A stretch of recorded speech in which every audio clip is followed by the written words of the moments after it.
je vais vous raconter l'une de mes histoires préférées. Dans le ventre d'une mère, il y a deux bébés. L'un se tourne vers l'autre et dit « Dis-moi, crois-tu en la vie après l'accouchement ?» Et l'autre répond « Pourquoi ? Oui, bien sûr que j'y crois. Il doit y avoir quelque chose après l'accouchement. Peut-être que nous sommes ici pour nous préparer à ce qui sera plus tard. » Le premier reprend « Mais non, non, il n'y a pas de vie après l'accouchement.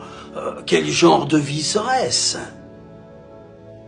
« Je ne sais pas, » dit le second, « mais il y aura plus de lumière qu'ici. Peut-être que nous marcherons avec nos jambes et mangerons avec nos bouches. Peut-être que nous aurons d'autres sens. Peut-être qu'il y aura des choses et des instants que nous ne pouvons pas comprendre maintenant. Non, tout cela est ridicule. Marcher est impossible. Et manger avec notre bouche, c'est absurde.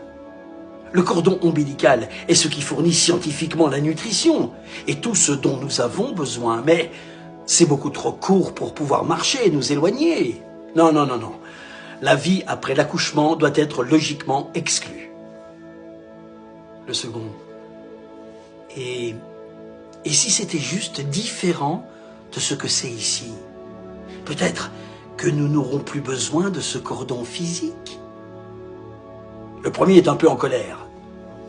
S'il y avait une vie après l'accouchement, alors, dis-moi pourquoi personne n'est jamais revenu de là.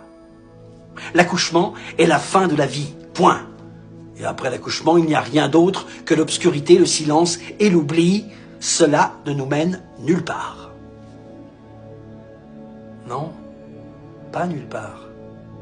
Nous irons certainement à la rencontre de notre mère.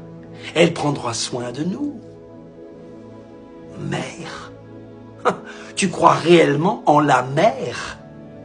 Et si la mère existe, où est-elle? Eh bien, je crois qu'elle est tout autour de nous. Nous sommes d'elle. C'est en elle que nous vivons. Sans elle, ce monde n'existerait pas et ne pourrait pas exister. Le premier. Mère, je ne la vois pas. Et si je ne la vois pas, c'est logique et évident qu'elle n'est pas là. Alors, le second répond doucement. Mon frère, n'as-tu jamais remarqué que lorsque l'on fait silence,